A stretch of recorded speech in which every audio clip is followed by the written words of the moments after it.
What, in your mind, would a future U.S. presence look like, and what kind of condition-based successes could one expect? If you look at, for example, Colombia, the fact that we've had special operators there for over 30 years, we still have them there today advising, assisting, providing logistics, intelligence, and at times drone support and other types of support against the FARC guerrillas. I think that's a great model. I mean, there's a lot of holes you could poke in that, but there is a model for the fact that we have an advisory training role. We do have a small presence there prepared to conduct unilateral attacks if we see an attack emanating towards the homeland, and that also provides that backbone of support that the CIA needs, and that some of this contract support for the Afghan military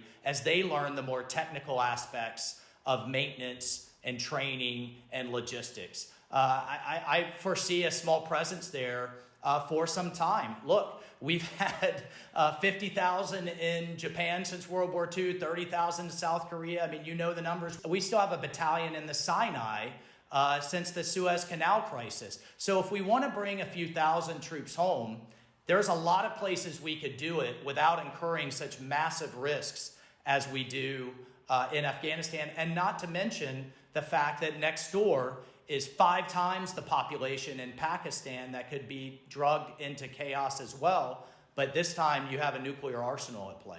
I get it, hard, long, and expensive. I understand the frustration. Nobody does more than me who's lost Green Berets there in combat. My fear is that we're going to lose many more having to fight our way back into Afghanistan just as we did into Iraq. Look at the chaos that unfolded across the region, across Europe, and inspired attacks here in the United States with that decision to pull out of Iraq too soon.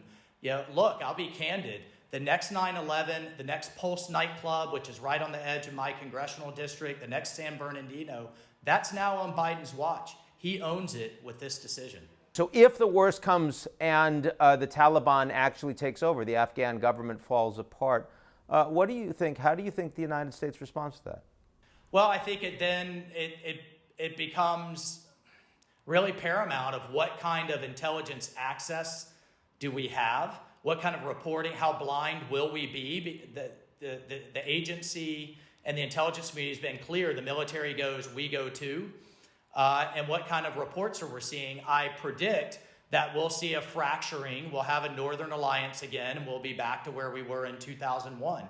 Except this time we'll have an incredibly well-armed and trained 300,000-man Afghan army that will have fractured as well. I fear the Civil War will be far worse, and we'll find ourselves aligning with the Northern Alliance again, fighting our way back in, and possibly going after al-Qaeda training camps that are threatening the homeland. It really will be the repeat of a nightmare horror movie.